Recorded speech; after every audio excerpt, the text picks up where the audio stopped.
बहुत देर हो गई है और अभी तक लौट कर नहीं आए। क्या किसी के चक्कर में फंस गए हैं क्या? कहाँ चले गए? मेरी तो समझ में नहीं आता है। बहुत सारा समय लगा दिया है, अभी तक लौट कर नहीं आए। हाँ दोस्तों, सारंगा जो है वो रो रही है, पछता रही है, क्या करें क्या न करें। अरे इतनी कई रो बन लगी, अरे सोलंगा जाने उलटी खाई पाछार जी।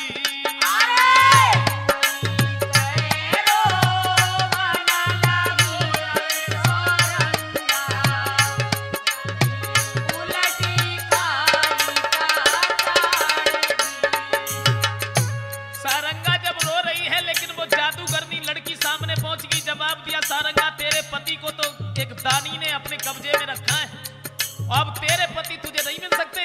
सोचने लगी अब क्या करें, अब तो मेरी समझ में नहीं आता है। अरे दानी के हाथ से नहीं बची, अरे परमेश्वर, अरे दानी के हाथ से नहीं बची, अरे परमेश्वर, कोई ले नोची के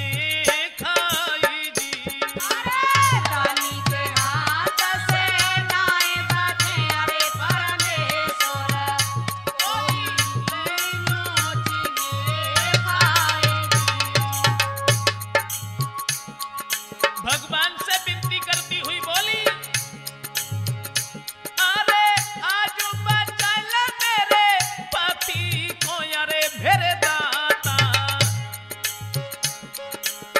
आज बचल मेरे पति को, अरे परमेश्वर, सोचने लगी क्या करे, मेरी समझ में नहीं आता है, मेरे पति कैसे बचे कैसे न बचे। तो वो जादूगरनी लड़की से उसके सामने भी हाथ जोड़े और जवाब दिया, बहन आज बचाले मेरे कंठ को, अरे मेरी बहना, तू कर लीजे फिर ब्याह जी। आज बचाले मेरे कंठ को, अरे मेरी बहना,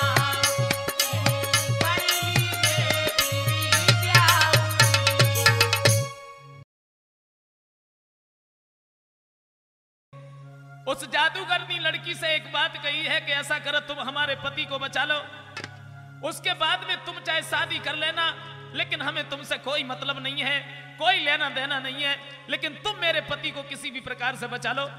तो वो जादूगरनी लड़की कहने लगी, कोई बात नहीं, तुम यहां बैठो, हम जा रहे। सारंगा को बिठाने के बाद में वो लड़की फिर से चली जाती है और उस दानी के पास में जैसे ही पहुंची है, और दानी ने जैसे ही देखा बड़ा खुश हुआ, बड़ा खुश हुआ। सोचने लगा है, एक तो हमारे पास में था और ये दूसरी सुंदरी भी आ गई, ये बहुत अच्छा रहा। जादूगरनी लड़की को जैसे ही देखा है उस दानी ने,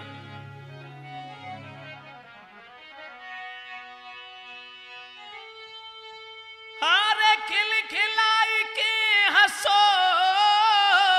रूप तेरो बसो की दिल में प्यारी,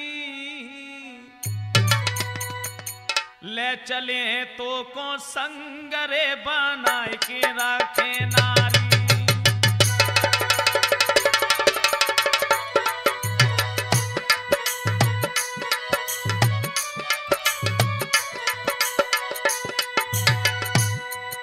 जैसे ही उस जादूगरनी लड़की को देखा तो दानी हंसने लगा, बाजी वाह, अरे एक तो हमारे पास में था, तुम भी आ गई, जाको तो खाना को बेचारा तो, लेकिन अब हम तुम्हें ढूंढ गए।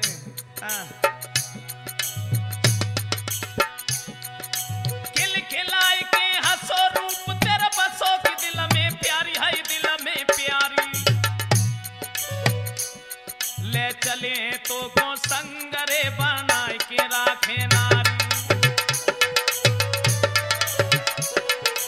लेकिन जादू दो चलाए सुनो चितलाए सभी नर नारी। तब बादानी के पीछे पड़ी गई नारी।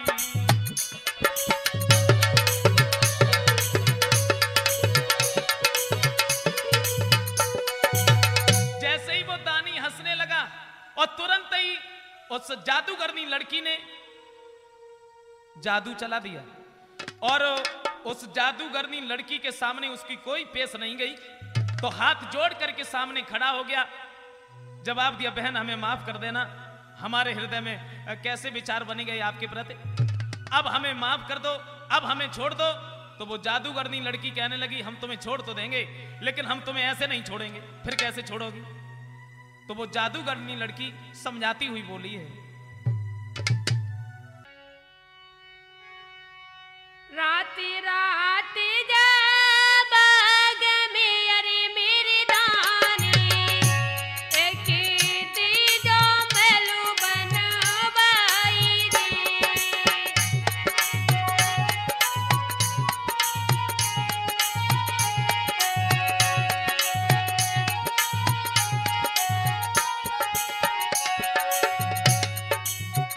दानी तुम मेरी बात सुनो, हम तुम्हें एक शर्त पर छोड़ सकती हूँ।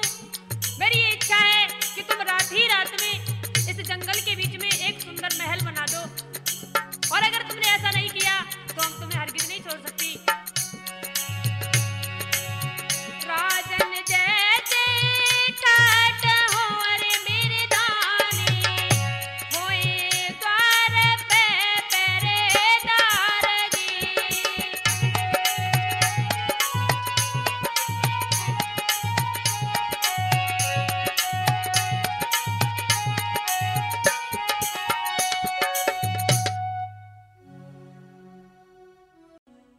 दानी तुमने मेरी बात पर गौर किया या न किया? मैंने तुम्हें बताया है कि तुम इस जंगल में सुंदर सा महल बना दो और इस महल के अंदर बहुत सुंदर दास और दासियां हों और इसके अंदर हीरे जवाहरात हाथी घोड़ा, तब हम तुम्हें छोड़ सकती हूँ, अन्यथा हम बिल्कुल नहीं छोड़ूंगी। हाँ दोस्तों, जब उस जादूगरनी लड़की ने ये कहा है कि बड़े सुंदर महल बनाओ तब हम तुम्हें छोड़ेंगे, वैसे नहीं छोड़ सकते। लेकिन हुआ ऐसा कि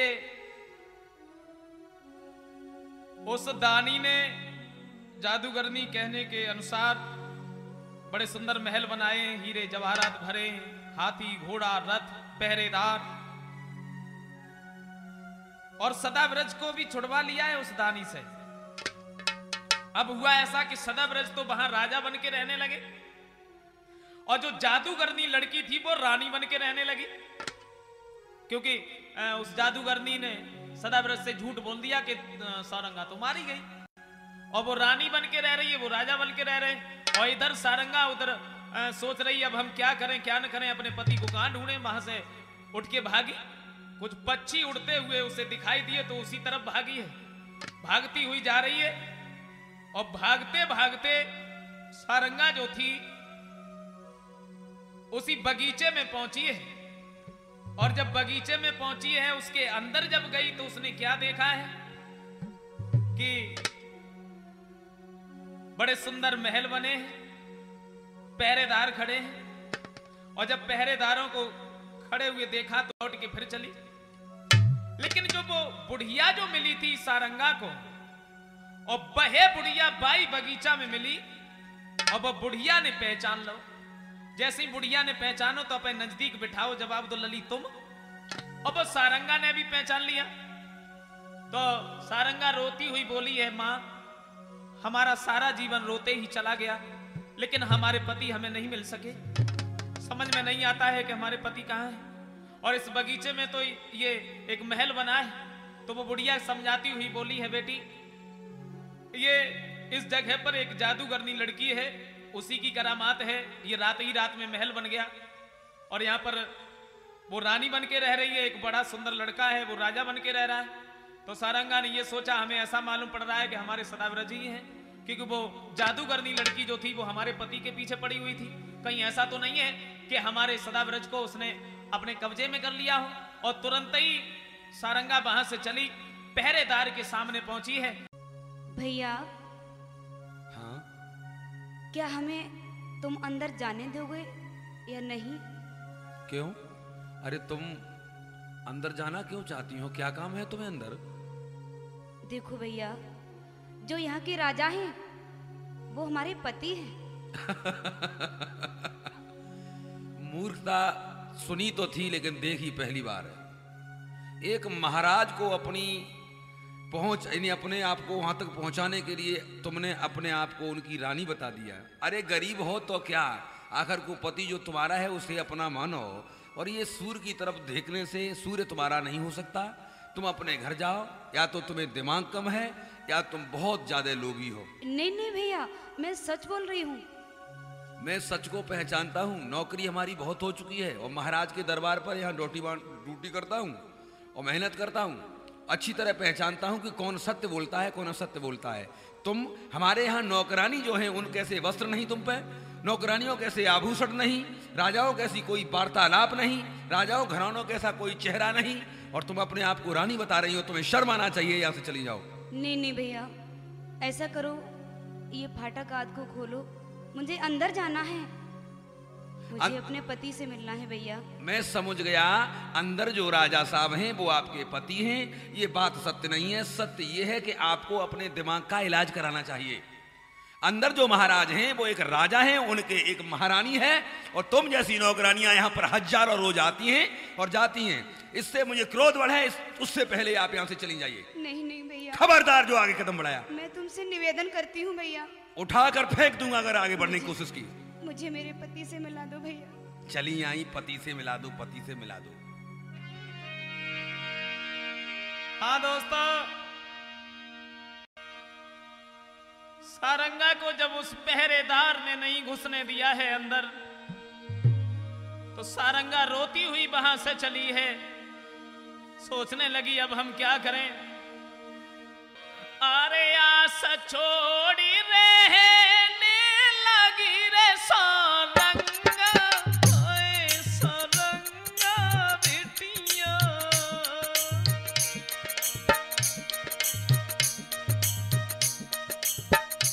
सारंगा रह रही है पिंकू। अरे आस छोड़ी रहने लगी रे सारंगा, ओए सारंगा बेटिया।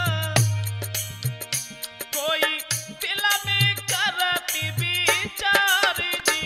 अरे आस छोड़ी रहने लगी रे सारंगा, ओए सारंगा बिटिया। कोई दिल में करती विचार जी। हृदय में सोच रही है अब हम क्या करें क्या नहीं करें, मेरी तो समझ में नहीं आता है।